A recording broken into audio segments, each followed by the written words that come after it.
নমস্কার, welcome back to my channel. আমি অনামিকা, আপনারা দেখছেন Anamika's variety kitchen. Anamika's variety কিচেনের নতুন রেসিপিতে আপনাদের সকলকে অনেক অনেক স্বাগত জানিয়ে আজকের রেসিপিটি শুরু করছি। আশা করি আমার সকল বন্ধুরা ভালো আছেন এবং সুস্থ আছেন। চলুন রেসিপি দেখে নেওয়া যাক। আজকে আমাদের রেসিপি শসা দিয়ে চিংড়ি মাছের তরকারি করে দেখাবো। তার জন্য শসা, আলু, টমেটো, পেঁয়াজ এবং কাঁচা লঙ্কা সব কিছু আমি এখানে কেটে ধুয়ে পরিষ্কার করে নিয়ে নিয়েছি। এবার আমরা রান্নাটা শুরু করছি। এখানে কড়াইতে আমি তেল গরম করতে বসিয়ে দিয়েছিলাম। তেলের মধ্যে সামান্য একটু লবণ এবং সামান্য একটু হলুদ গুঁড়ো দিয়ে দিলাম।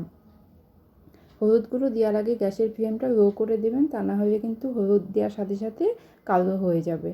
এবার আমি ধুয়ে পেছে পরিষ্কার করে রাখা চিংড়ি মাছগুলো দিয়ে দিলাম। রান্নাটা আমি চিংড়ি মাছ দিয়ে করছি, তবে আপনারা চাইলে এটা চিংড়ি মাছ ছাড়াও করতে পারেন। এবার আমি চিংড়ি মাছগুলোকে কয়েক সেকেন্ড মাত্র একটু নাড়াচাড়া করে হালকা করে ভেজে নেব। চিংড়ি মাছ বেশি ভাজলে শক্ত হয়ে যায়, তাই চিংড়ি মাছ খুব বেশি সময় ভাজবেন না। আমি 20-25 সেকেন্ড মতো ভেজে নিয়ে তুলে নিয়েছি। এবার আমি ওই কড়াইতে আরেকটু তেল অ্যাড করে দিয়েছি। সাদা তেলের আমি রান্নাটা করছি। তেলের মধ্যে আমি ফোড়নে দিয়ে দিলাম কালো জিরে। কালো জিরেটা দিয়ে কয়েক সেকেন্ড আমি অপেক্ষা করে এখানে আমি কেটে রাখা আলুগুলো দিয়ে দিলাম। আলুর মধ্যে দিয়ে দিলাম সামান্য একটু লবণ এবং সামান্য একটু হলুদ গুঁড়ো। এবার আমি খুব ভালো করে নাড়াচাড়া করে আলুগুলোকে লাল করে ভেজে নেব। খুবই সাধারণ একটি রেসিপি। এই গরমের দিনে শসার সবজি, শসা এমনিতেও আমরা খেয়ে থাকি ভাতের সঙ্গে সালাদ হিসাবে, তবে শসা কিন্তু তরকারি রান্না করলে ভীষণ ভালো লাগে। একবার হলে এই রেসিপিটি আমার এইরকম প্রসেসে করে দেখবেন, খেতে কিন্তু ভীষণই ভালো লাগে। এটা ভাত রুটি সঙ্গে খেতে পারেন, খুবই ভালো লাগে। এবার আমি আলুটা ভাজা হয়ে যাওয়ার পরে এখানে আমি পেঁয়াজ কুচি দিয়ে দিলাম। পেঁয়াজ কুচিটা এই সময় দেওয়ার কারণ পেঁয়াজটা যেন খুব বেশি কড়া করে ভাজা না হয়ে যায়, তাই আলুটা ভাজার পরে আমি পেঁয়াজটা দিয়ে দিলাম। এবার পেঁয়াজটাকে আমি হালকা একটু আলুর সঙ্গে ভেজে নেব। দেখুন হালকা করে এরকম করে ভেজে নিয়েছি।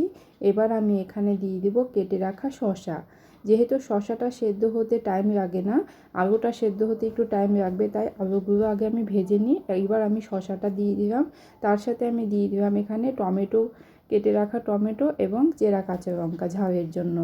এবার আমি সমস্ত কিছু একসাথে খুব ভালো করে মিশিয়ে নেব। আর এটাকে আমি 3-4 মিনিট এরকম নাড়াচাড়া করে একটু আলুর সাথে ভেজে নেব।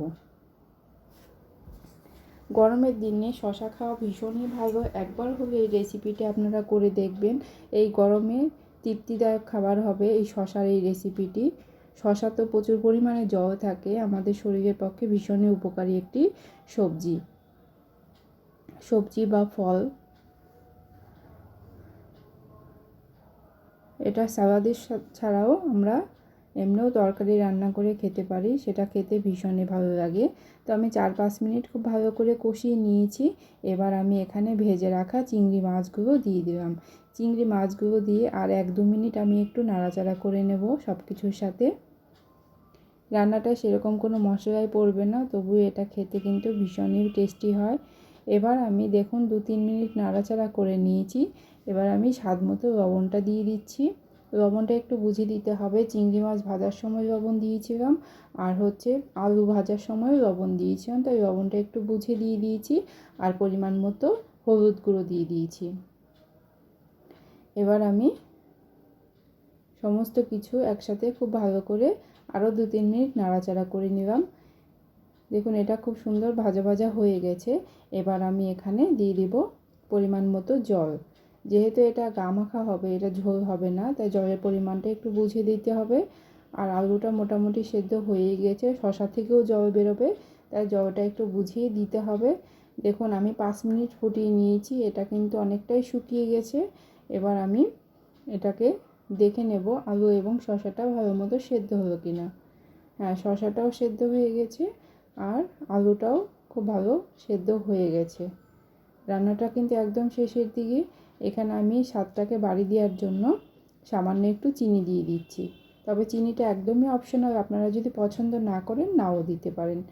এবার আমি চিনিটা দিয়ে খুব ভালো করে নাড়াচাড়া করে নিলাম। এবার সব শেষে এখানে আমি সামান্য একটু ভাজা জিরের গুঁড়ো দিয়ে দেবো।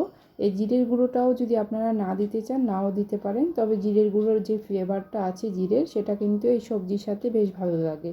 তাই সামান্য একটু, আমি খুব বেশি দিইনি, হাফ চামচ মতো আমি জিরের গুঁড়ো দিয়ে দিয়েছি। এবার খুব ভালো করে নাড়াচাড়া করে মিশিয়ে দিয়ে এটাকে আমি সার্ভ করে দিয়েছি।